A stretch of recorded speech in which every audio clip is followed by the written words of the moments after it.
So, Kyle, we are exactly 23 days away from the Nintendo Switch 2 presentation. It is next month. We are almost here.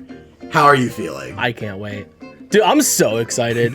Like, the way I was excited for the original Switch releasing, I'm just feeling that all over again with this new Switch. It's so exhilarating. I cannot wait to see what's in store. Yeah, we only get moments like these once every 10 years or so, and I'm kind of surprised that it's seeming to match the Switch 1's excitement. And oh yeah, my god, they have been keeping this so under wraps. Like, the console itself, that reveal that we had in January, we kind of already knew that, except for Mario Kart. Right. We kind of saw all those leaks. But this is the actual real presentation where we don't know anything. I'm so excited. So, today we have 10 predictions, 5 from each of us. So would you like to kick us off with the first prediction? Okay, so since we saw Mario Kart in the initial reveal, not much was shown off for that. So my first prediction is that Mario Kart will have customizable characters just like the Tour app did, where you can get like different costumes for different characters, and we can see different variations of, like, you can see Donkey Kong Jr. hopefully. So like, I'm excited to see what all we can get out of Mario Kart, because with them doing as much as they did with Mario Kart 8 Deluxe, with the gliding as well as going underwater and then the hovering, I don't know what else they can add to Mario Kart to make it not feel overbearing and seem more innovative. I think that's a good prediction, especially with them going to 24 racers. It'll be a bit jarring if there's like 7 Marios on the track. So having different costumes will help make it that each character is a bit more different. And they wouldn't be reusing the models from Tour because that's for a mobile game, but they already have all the work for these costumes already laid out. So a lot of this could probably really easily transfer for Mario Kart. I'm hoping that we get costumes. I feel like it wouldn't make sense if they didn't do costumes for each character, but I think there's more than just new costumes though. I feel like there's going to be a lot more to this new Mario Kart than we think. I think one thing that I would love to see from Mario Kart, take from Tour especially, is their whole concept that we kind of saw in the booster pack when they brought the courses over, is that a lot of these Tour tracks weren't just one lap repeated 3 times. When you go on a new lap, it was basically an entirely new track for that lap. So I would love to see that as well get moved forward for actual Mario tracks instead of driving around Los Angeles in different ways 3 times. Something a little bit more interesting with this concept. Hopefully, yeah. All right, what do you think? What's your next prediction? So this one's been a very heated debate for a minute, and it is the price of the console, what it is going to launch at. And okay, I think this is a little hard to predict, not getting into politics, but definitely it is having an impact on what the price of this console unfortunately will be. So with that said, I think I have to guess on what makes most sense to Nintendo, and I think they're going to have to shoot below 500 no matter what, even 100%. If they are selling the console at a loss. So I am going to predict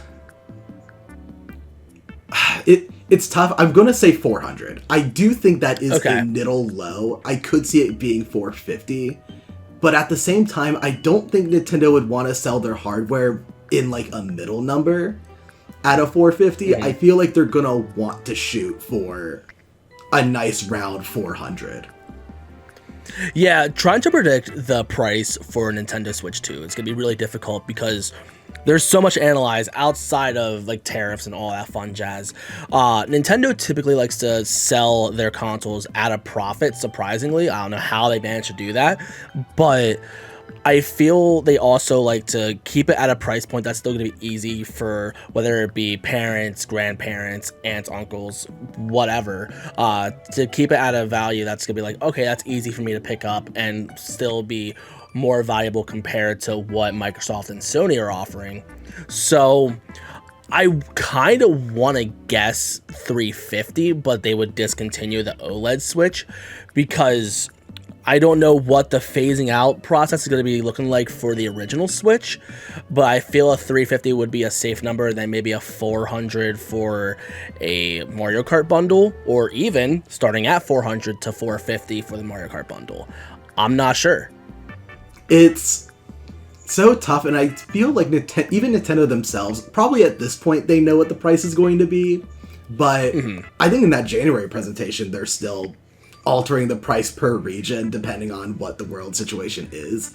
So, right. I don't know, maybe at one point both of us were right. Who knows? Maybe. We'll have to wait and see. I feel confident that they will not go above or even hit 500, no matter what. I absolutely agree. So, what is your next prediction? So, we know a new Mario Kart is coming, but when it comes to other software, we have no idea what's coming. But if it's going to be anything like the original Switch launch, I can imagine there being a brand new 3D Mario being ready to debut for that holiday season. Okay. Do you have any specific ideas for what it could be? Not a single clue. I don't think we're going to be getting an Odyssey 2. I think it's going to be something completely original. But I would like it to be a proper 3D Mario like Odyssey was, not something like 3D World, even though, hot take, I prefer 3D World over Mario Odyssey, but that's another discussion for another day. But yeah, I have a feeling that's going to be another 3D Mario, but I don't think it's going to be Odyssey 2.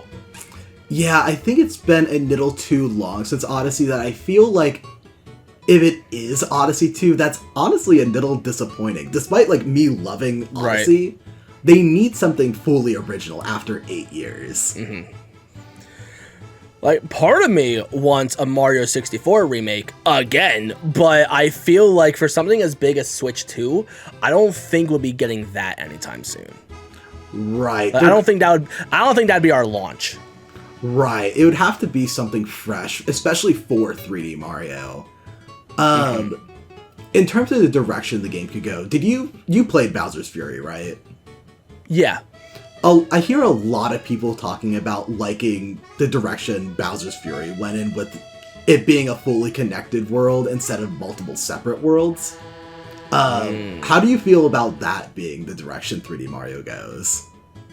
Oh, I'd be in. I'd 100% be in. Because, like, we saw that also experimented with Sega's side with the Shadow Generations, and that turned out really great. And I love the fact that even though you have this big open world, you're able to just select levels the way you want to if you really want to do that when it comes to replayability. So I'm excited to see what Nintendo will innovate on that to see where it goes. But, we have no idea where this new Mario could go.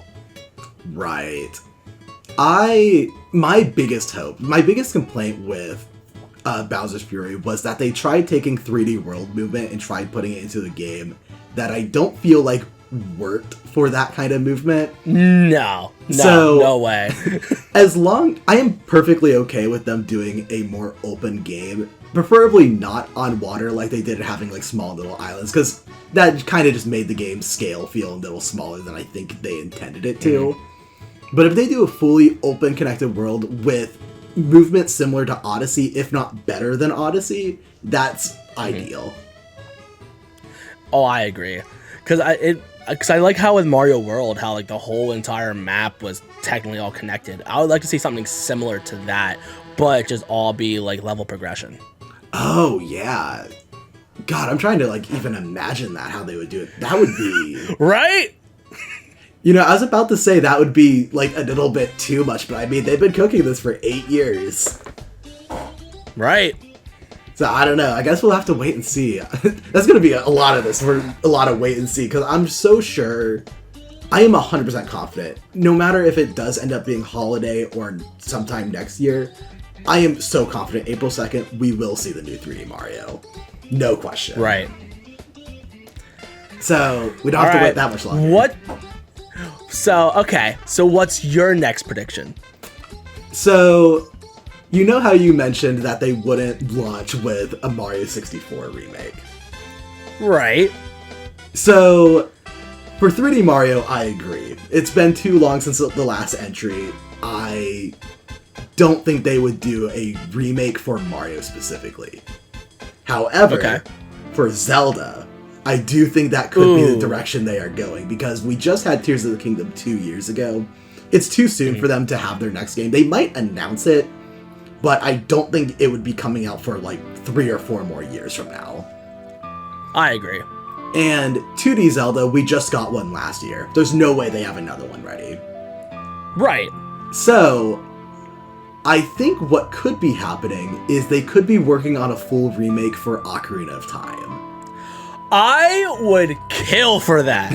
100%. They've already gone through all the Zelda games and have done remasters. They finished up with Skyward Sword. Technically, we have not gotten a Breath of the Wild remaster, which we'll get to that. But right. Ocarina of Time, the 3DS version, I honestly, like, back in the day, I didn't notice it as much, but going back to it, it really is just a Nintendo 64 version with better graphics.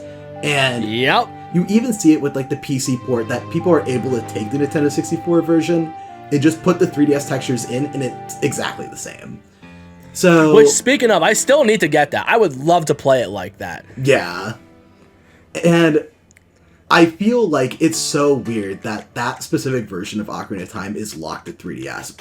But when you think about bringing that to, like, a full screen, like a bigger screen like on Switch 2, I feel like it would feel a little dated, especially compared to, like, newer Zeldas. I agree. There's also been such a strong want for traditional Zelda to come back. I love the open world Zelda games a lot, but I definitely do feel that it doesn't replace the traditional 3D Zeldas. So I agree. I think this would definitely satisfy that audience of wanting that traditional 3D Zelda while also bringing one of the greatest games of all time back into a modern standard. I swear, if we don't get that, I'm gonna be so disappointed now. In my head, I don't think it makes any sense for Nintendo to not do something Zelda. But they've already done all their biggest things recently. That kind of is the biggest thing they could do, and I think it's the most realistic. I can agree with that, definitely. But since we're talking about, like, you mentioned about a Breath of the Wild or Tears of the Kingdom remaster, that leads into my next prediction, that I feel we're going to be getting upgrades to our past Switch games very quickly, maybe almost monthly. Because with what we've seen with the Xbox Series S and X and the PS5, we'll have games from previous generations that will get free or maybe even $10 upgrades to get better resolution, better frame rate, even faster load times. And right now I'm replaying Pikmin 4, and that game, when that came out, was my game of the year, and I'm replaying it again, and I still feel that way. However, the load times are dreadful. The resolution, I would love to get bumped up. The textures could look even better. And I feel that having a Switch 2 and having remasters games would bring so much more life to your past library. Even if it was something part of your backlog, it would give you a new reason to pick that game back up again. What games do you think they would launch with? Breath of the Wild. Just Breath of the Wild? Like, I think they would start off with Breath of the Wild saying, this is the game that first premiered with the Nintendo Switch, and now you could play it fully remastered. Look at these better frame rates. Look at these better draw distances. Look at this better resolution. Other fun stuff like that. And pump that out with the Switch on day one. That is a stretch, but I'm rolling with it. Do you think they would do just Breath of the Wild, or do you think they would do Tears of the Kingdom at the same time? Ooh. Part of me wants to say Tears of the Kingdom as well, but I don't know. I feel like that might be a little too soon, but they got to start off with a bang. So I don't think it's out of the realm of possibility, but I think I want to stick with just Breath of the Wild getting remastered. Okay, I think, honestly, just being able to bump that game up to 4K 60, or even just 60, I think that game feels so much better in 60 frames per second. I have seen it run on emulator, and it's hard to go back to actually playing it on console. So I would love to make it that actually playing it on console is once again the definitive way to play Breath of the Wild. And if we're being honest, Tears of the Kingdom needs it so much more as well. Yes, it does. I think some of the issues with Tears of the Kingdom's frame rate might just be fixed automatically by playing it on a better piece of hardware. More powerful system, yeah. But still, unlocking it to 60 FPS, from what we're hearing about this system, it should be able to hit 60 no problem. So I agree. Especially what we've seen with the homebrew community when it comes to overclocking their systems to making the games run better. If they can do that with overclocking old hardware, imagine what new hardware is going to do right out of the gate. Oh, yeah. I'm trying to think of, like, other Switch games that would benefit from this. Like, still on the Zelda idea, like, Echoes of Wisdom had pretty inconsistent frame rates throughout that game. Which is crazy to think about. Yeah. God, what's another game that could benefit from this a lot? Because I think every game that's locked at 30 will benefit for sure, just having the frame rate unlocked. Definitely. And I don't know what games would benefit from it that already run at 60. Like Splatoon and Mario Kart, I don't see getting a special upgrade or anything. But I definitely see something like Zelda that definitely would definitely benefit from it. Yeah, I swear there was another game. Oh, Mario & Luigi Brothership had a lot of frame rate issues. Oh, yeah. Okay. I didn't play it, so I couldn't think of it off the top of my head. Yeah, there's a lot, especially like recent Switch games have a lot of frame rate issues, and I almost wonder if they're kind of not doing it on purpose, but they know that it won't be a long-term issue, since Switch 2 is going to probably be the way most of these people play the games moving forward.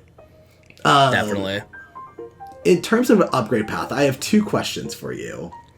Okay. Do you think these are going to be paid updates? I don't think so, no. I think it'll be free. Okay. And alongside that, we know Metroid Prime 4 is coming out this year. Do you think on Switch 2 that's going to be an upgrade, or if it's going to have a dedicated Switch 2 version? I think it might get a dedicated Switch 2 version, which will be interesting to see if some games, let's say like Pikmin, end up getting a full-on remaster or deluxe version for these new systems. That would make sense. Like, there's one game that I could think of off the top of my head that could definitely benefit from an upgrade, but I think they won't do it. They'll do like a remaster. Xenoblade 2 runs like ass on Switch, especially in handheld. That game could go down to 300p at some points. It's bad. That's unfortunate. I don't think they will do a patch for that game, though. I think they'll do what they've been doing with all the other Xenoblade games and just do a definitive edition at some point. Include the DLC, make the game run better, maybe patch some areas of the game that people aren't a big fan of, and just release it that way. And I think that might be something we see Nintendo do, that some games get the patch and then some games get an actual remaster. Honestly, kind of similar to what PS5 gets right now. Exactly. So yeah, I hope you're right. I hope we get like a nice like slate of games, and I hope the rollout isn't like that bad. Like, I do really like where NSO is right now, but I don't think we should be like 3 years down the line celebrating that they actually put out a patch for Mario Odyssey finally. Right. It needs to be like a nice enough rollout that it's not driving us insane. Right. So my next prediction, this one, Okay. I will fully admit, I am not the most knowledgeable person about this game, but Okay. we are going to start seeing bigger third-party games coming to Switch 2. With more powerful hardware, games that are able to run on PS4, Xbox One, and even Series X and PS5 are going to be more realistic to port to the system. Mm-hmm. So I think they are going to want to start out with a bang. And 2 games come to mind, but one is definitely more impressive. The first one, I think they're both going to be Game of the Year winners. I think they're going to start out by doing both Elden Ring and Baldur's Gate 3. Dude, that would be massive. I don't know how realistic Baldur's Gate 3 is. I know they were able to get it running on Series S, just not local co-op. Right. But I think, I don't know, it doesn't seem like it's that far of a stretch. Like, I'm able to play that game on my Steam Deck. Right. And Elden Ring runs on PS4. That should come over. I don't see any way how that game doesn't. But Baldur's Gate is next-gen exclusive, and I think that will be the first, like, next-gen true exclusive that we see come to the system. That would be massive. At first, I was thinking you were going down the direction of we're going to see stuff like Call of Duty or Madden. But then you said Game of the Year. I'm like, okay, those games aren't Game of the Year. So where is this going? But I definitely agree, though. I think that would be absolutely insane. I'm excited to see in the future, like when it comes to a Switch 2 port of a game, how is it going to compare to something like Steam Deck or Xbox Series S? I'm pretty sure we're going to see stuff from whether it be Game Explain or Digital Foundry or whoever, just making all these comparison videos on how everything runs. And I'm excited to see, like, how many predictions are going to happen solely because of the Steam Deck alone. If it runs on this, can it run on Switch 2? And I feel like, maybe I don't understand what I'm talking about, but I feel like anything that can run fine on Steam Deck should have no problem running on Switch 2, if not running better on Switch 2.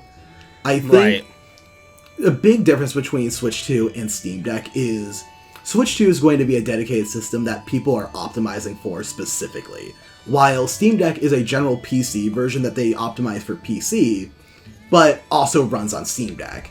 It's a lot harder to optimize for Steam Deck, while Switch 2, they can make it look exactly how they want and run exactly how they want. And it'll run the same on all consoles. That I'm so excited to see if that's true. But again, we'll see what happens. Because we have, 23 days you said to find out? And then we still have a whole nother 8 years of this console's life cycle to go through. Yeah. So, what is your next prediction? You mentioned the rollout when it comes to, like, NSO and stuff like that. So, my next one's NSO related. And this is going to be a hot take. It's going to make a lot of people upset. But I don't think we're getting GameCube games on NSO. And I solely believe it's because when it comes to getting full-on remasters like what we saw with Metroid Prime Remastered, and we saw a good port come from the Mario 3D All-Stars when it comes to Mario Sunshine, and then we saw games generally got remastered when it comes to Pikmin 1+2, I feel like they're already on the point where, like, if you're gonna get native versions of these GameCube games, you're going to be getting it as a proper retail release, not just something that you could just download on the Switch Online. And even then, I feel like these games are bigger than people expect. So if you have one app dedicated to Switch GameCube Online, you're going to need a memory card for that thing alone. Yeah. So I think with all of that said, I don't think we're getting Switch 2 Online. Or, I mean, the GameCube Online. It'd be nice to get a new Wavebird, like Patents have been saying lately. But I'm not convinced that GameCube's coming to Switch Online. I agree. I feel like the last couple of years of Switch has even proven everyone's point that they don't need to do it. As much as everyone would love it, people still buy these games as retail full-price games. Like... Right. Metroid Prime Remaster, like you said, that's a bit more than an actual port that is a full remaster. But that is, at the time of when it came out, it was over 20 years old. And people still bought it at full price. Oh, I guess it was $40, but it was MSRP. Yeah. Still, yeah, exactly. They bought a full retail release, not a subscription-based system. And even actually going more into Metroid Prime, they did that as a shadow drop. People still bought it. And then they had a physical release 2 weeks later, and it was sold out for like a month because people were so desperate for it. And there's been other examples like Pikmin 1 and 2. People bought those. Mario Sunshine and 3D All-Stars, that was a personal one of mine for the longest time, and I bought that with no question. Hot take, I think 3D All-Stars $60 was not a problem, honestly. Correct. But that's a debate for another day. Is there any other GameCube ports that I'm not thinking of? Honestly, I can't think of any more either, so I'm not sure what we're missing. I know like third-party ones have done stuff like Ty the Tasmanian Tiger, but I can't think of anybody else off the top of my head. I mean, I guess Wind Waker and Twilight Princess count. Those got more remasters, but those haven't come back to Switch. One day we'll see them. Hopefully. But I think just moving forward, like, there's some GameCube games that I don't think Nintendo will ever remaster, which is a bummer. Like, we'll never see a remaster of Mario Kart Double Dash. We'll probably... Or Kirby Air Ride. Yeah, or like Smash Brothers Melee. I don't think Nintendo will ever do that. And the Unfortunately not. The argument for NSO is that it opens up the opportunity for those games to be re-released that would never get re-released otherwise. But I don't think Nintendo would want to cut off their ability to do GameCube remasters that people are more than happy buying at full price. And it is very anti-consumer, and it is a little sucky, but it is just the reality of the situation. Right. Trying to think. I thought I had like one more thing on GameCube to say, but I think I lost it. Oh well. So, next prediction. This one is out there. So, okay. Brace yourself. Okay. If I had a seatbelt, I'd buckle up, but I'm ready. So, ever since the Wii, Nintendo has always launched with a showcase title for a new gimmick on their system. With Wii, it was Wii Sports. With Wii U, it was Nintendo Land. With Switch, it was 1-2-Switch. So, the big new function that we pretty much know at this point is the MouseCon mode. Yeah. What game would be better to bring to Switch than Mario Paint 2? Yeah! I'm in. I'm so be down for that. Like, I do miss the gimmicks that Nintendo would do in previous consoles.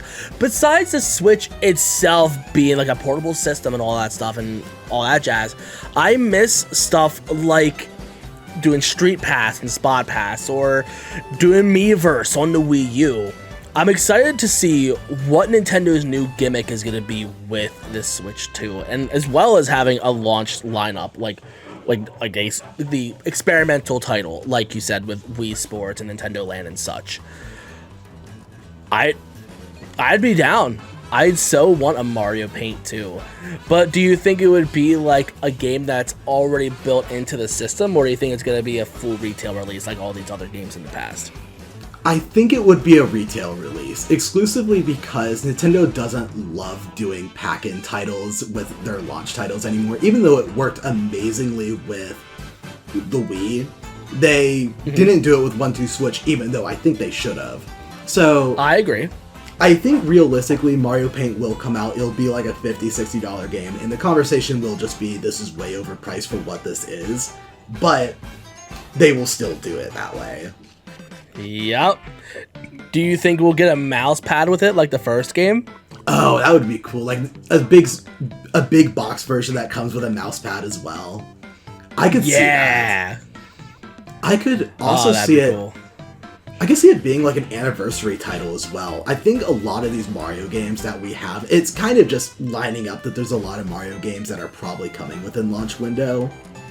Yeah. But it is the 40th anniversary of Mario. We're actually recording this on Mario Day, funny enough. I didn't even think about that. That's funny. So I think a lot of these things could eventually be branded as, oh, it's the 40th anniversary of Mario. Here is all these different Mario titles that we haven't seen, and Mario Paint could be one of them. Right. I'm trying to think, while we're on the topic of MouseCon, do you think there's anything else that they could do to showcase the mouse? Besides showing the third-party support with something like Baldur's Gate or Call of Duty or something like that, I'm not entirely sure what else they could show off with MouseCon. Even the term mouse con, I love that so much. I'm excited for them to properly call it that, and we're calling it that before it even comes out. I think the only other Nintendo game that I could see benefit from it, well, actually two. I mentioned before we started recording, Pikmin with mouse controls could be really cool. But I would kill for that.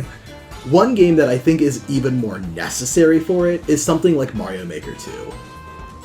Right, definitely. Especially on the Switch, because with the Wii U release of the game, like, you just had a giant touchscreen right there to play with. That was fine.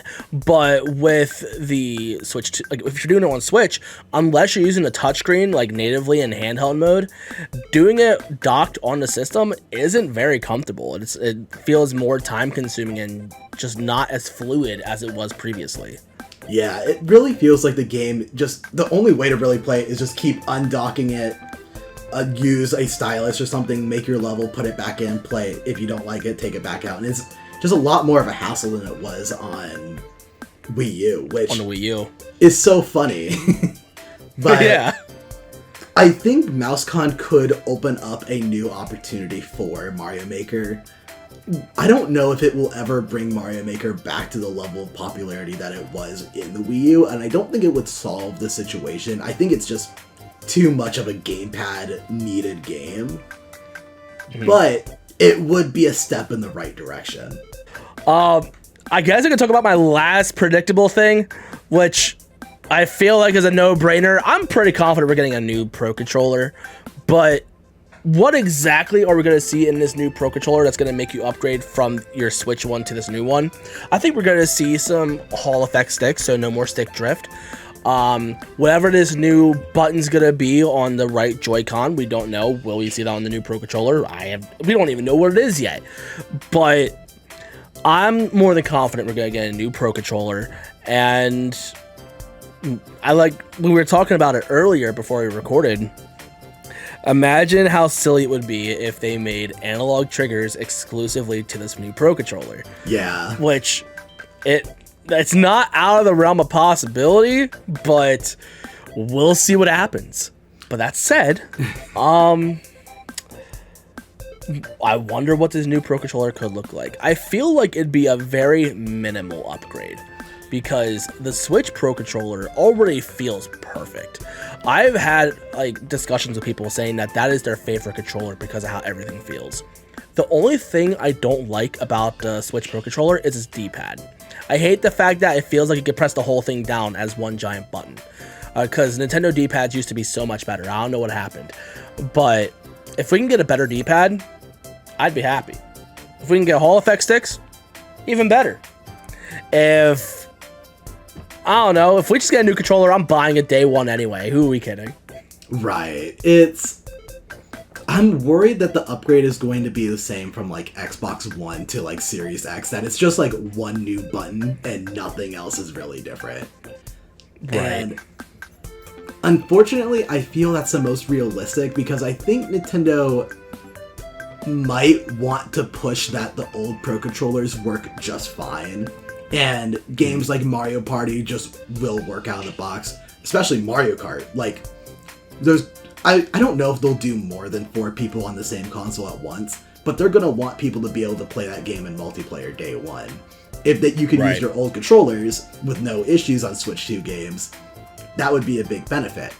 But in terms of what they could have in a new Pro Controller that would make people upgrade, it's really hard to say. A lot of these upgrades that you're mentioning, I feel like they would be more like an Elite controller type upgrade and less of a Pro Controller. And I don't know if Nintendo will ever do that. Right.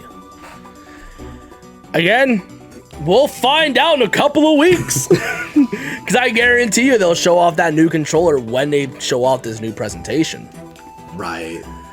But speaking of controllers, do you think we will get another batch of GameCube controllers when the new Smash Brothers drops? Oh, 100% we're getting new GameCube controllers. I'll buy another one. I already have 6. I desperately need a new one. My current GameCube controller I've been using since Smash 4. I didn't end up picking up an Ultimate one, and I regret it. I need more GameCube controllers. I did pick up one Ultimate controller, but I do have like 3 Smash 4 ones, and I have 2 of my childhood ones still around.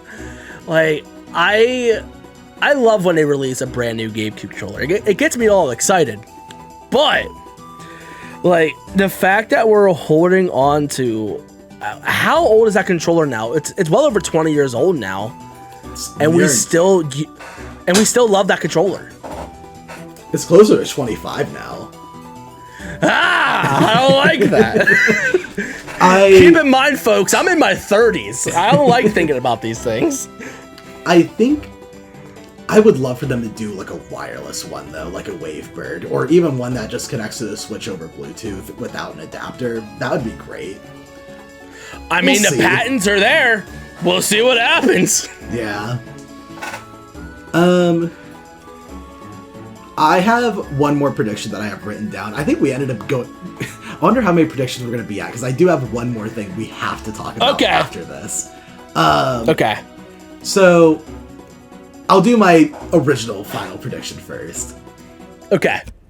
So, we know that Animal Crossing and Splatoon are developed by the same team. And... I'll be real with you, I didn't know that. Now that's a fun fact. Okay, keep going. So that's why we didn't get Animal Crossing till 2020, because they did Splatoon 2 first. Makes sense. All right, but let's keep hearing it. We're in the same boat now that it's been enough time since Splatoon 3 and enough time since Animal Crossing that both are going to need to happen. And it's just a matter of what they're going to prioritize first. They're going to prioritize Animal Crossing. I agree. It's been longer, and Animal Crossing outsold Splatoon 2 and Splatoon 3 combined. No question Animal Crossing is a priority. Yep. Especially with how well it did during COVID, too. I mean, personally, this might be a hot take. I love the lockdown. I think the lockdown was probably the best time of my life. And I would love to have another one. So... it'd be awesome to see Nintendo predict another lockdown happening with the release of a new Animal Crossing. Bring it on! Animal Crossing New Horizons was such like a nice experience that I don't think can ever be replicated. And I agree. No matter what, like Animal Crossing New Horizons is at like 40-something million copies sold now. It's insane. No matter what they release next, it will never come close to matching that, because Animal Crossing sold as well because of lockdown. Yep. But I know critically, like reception-wise, I feel like people still prefer New Leaf, if I heard correctly. So I'm excited to see what a new Animal Crossing could look like. Will it be able to match what people loved about New Leaf so much? Will it surpass, like, what New Horizons did, like, feature-wise?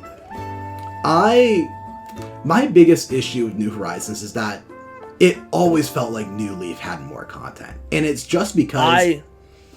I mean, New Horizons just wasn't done.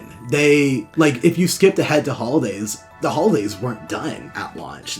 Those came in updates.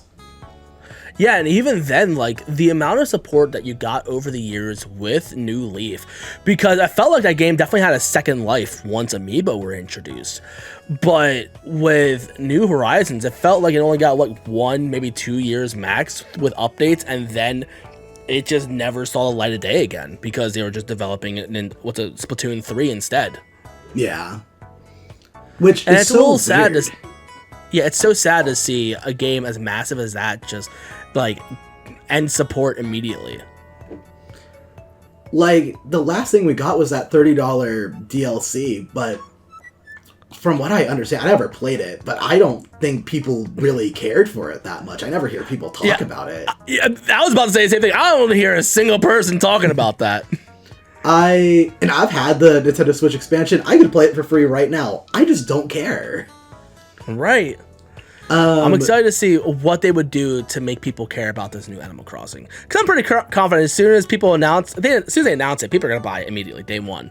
But I do agree that I don't think it's going to match the numbers that what New Horizons did, because that was just lightning in a bottle. But I'm excited to see what they do to say, hey, this one's better. My biggest hope is they have a better save system.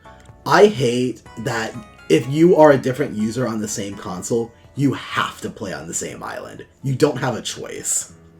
I hate, and if you want to upgrade your system, I know for a while you had to use a separate app to transfer your save file. I'm not sure if you still need to do that, but it's so stupid.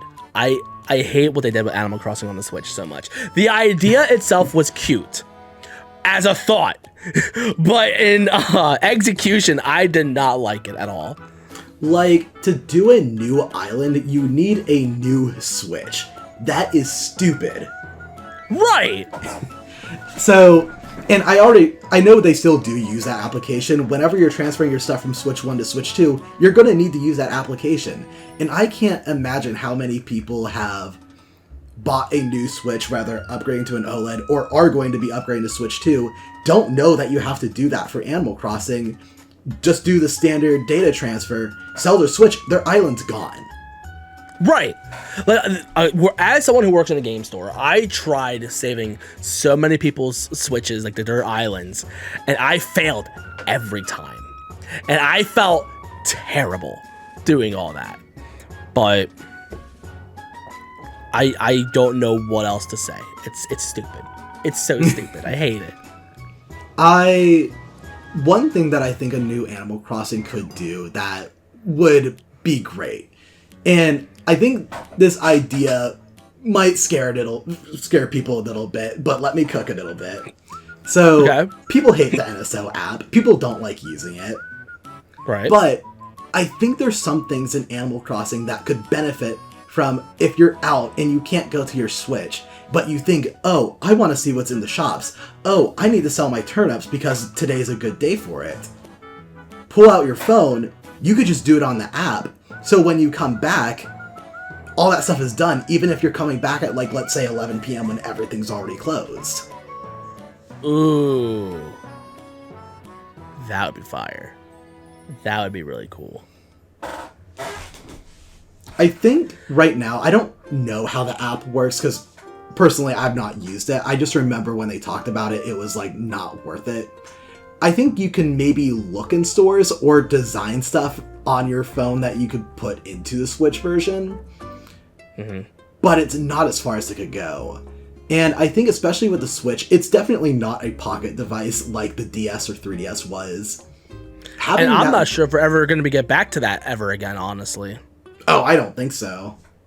And it's sad, but I think we could eventually, like, still have, like, Animal Crossing in your pocket by having a mobile app that lets you do the things even if you're not at your console. Right, especially with Pokemon doing Pokemon Champions, where you can do, phone and Nintendo Switch, like, even cross-play. I would love to see Nintendo do that with Animal Crossing. That would be a killer idea. Yeah. Alright, so I think that's all of our predictions. Do you have anything left? Any other bonuses? No, I think I'm tapped out because we don't know what's going to happen in a couple of days. I'm excited to see what's going to happen in a couple of days, but even setting this up in a couple of minutes was like, okay, what all can we finally get out of this? But definitely talking about it, we can definitely go on for hours about what else could possibly come out. But we'll see what happens. There's one last thing that we will for sure know by the end of this presentation. Okay. What do you think the release date is? And I want us both to pick an exact date. I'm pulling up a calendar. Okay, give me a sec. Let me hop on a calendar real quick. I am confident it's in June. I would bet money it's in June. You know what? Yeah. My heart is telling me June 12th. I want to say June 27th, just to mess with Death Stranding. Oh, yeah. Oh, my God. Death Stranding would not sell. Holy shit. Right. I mean, if it comes out on June 12th, that'd be awesome because that'd be around my birthday. I would love that. But another part of me is petty. Yeah. I would love to see Death Stranding just get death immediately just because of Switch 2. I'm trying to like look at like the different holidays. There's a lot more holidays in June than I remembered. By the way, Flag Day, that's my birthday as well. Oh, okay. It's the following week, the 15th through the 21st. They're not doing that week. That would be insane for them to do. It's a week of Father's Day, and also Juneteenth falls on the Thursday, which they're probably going to release the system on a Thursday. They're not doing that. So, I think it will be one of the two that we predicted. I'm pretty confident. Unless it releases in May. You never know. Because, how long, when the Switch 1 got its presentation, was it like a 2-month, like, afterwards that we got the Switch to release? I can't remember. It was less than 2 months, because the presentation was on, like, January 11th, and it released on March 3rd. Okay. From this presentation, for it to be less than 2 months, for it to match up exactly, it would have to be May. Right. We'll see. Yeah. Because, speaking of, I hope this thing doesn't sell out immediately, because I want to be able to get one day one. Like, who knows? I need a good pre-order system. I mean, I have a lot of places to possibly pre-order. I have a Sam's Club membership now, so maybe I might have a small chance there, but we don't know. Yeah. I hope to get one from like Best Buy or even through my current job, but again, we don't know. We have no idea how this is gonna go. I have a little bit of confidence in myself because with the PS5, that was an awful pre-order system. No stores were really prepared for it because there was a shortage. It was also just insanely popular. But even with that said, I got my first pre-order the day they opened, and I probably had like 2 or 3 more opportunities before launch that pre-orders opened, and I could have ordered another one if I didn't already have it. I am so sure the Switch 2 is going to be better than that, but I'm still terrified. Mm-hmm. Part of me thinks that it's probably going to go up for pre-order as soon as the presentation's over. So part of me doesn't even want to do a reaction stream about this Switch 2. I kind of want to just sit in front of the mall for it to open, then go to a GameStop, and then pre-order the thing there. No, exactly. It's like legitimately my plan is like I'm going to record as soon as the presentation's over. I'm leaving the house and I'm going to go sit at a store with my phone, whether they open pre-orders or a pre-order comes up on my phone first. That's how long I'm staying there. Right. Yeah, I don't know what's going to be smarter, just staying at home to wait for an online one or just immediately leave and just try and get one in store. I've had the best luck in store, and that would be my suggestion to most people. If you are willing to go to a store and there's a store near you that you think will have in-store pre-orders, do that. Because that's how I've gotten every single console pre-order so far. Right. We'll see. Yeah. I'm stoked. I'm so stoked. And nervous. Yeah. Very nervous. Hopefully, next time we do a discussion, we're going to know a whole lot more about this system. Hopefully, we'll both already have pre-orders by the time we talk. Right. But yeah, we have less than a month now, and it feels insane. It feels like we just did our original predictions for the Switch 2, honestly. Yep. So, thank you so much for joining me. I'm glad to keep doing these discussions. I would love to keep doing them with you, leading up to launch and after. I'm so down. I'm ready for all the predictions with you. Like, if you want anything, let me know. I'm down. Okay. So, thank you guys so much for watching, and we'll see you guys in about a month. All right, see ya.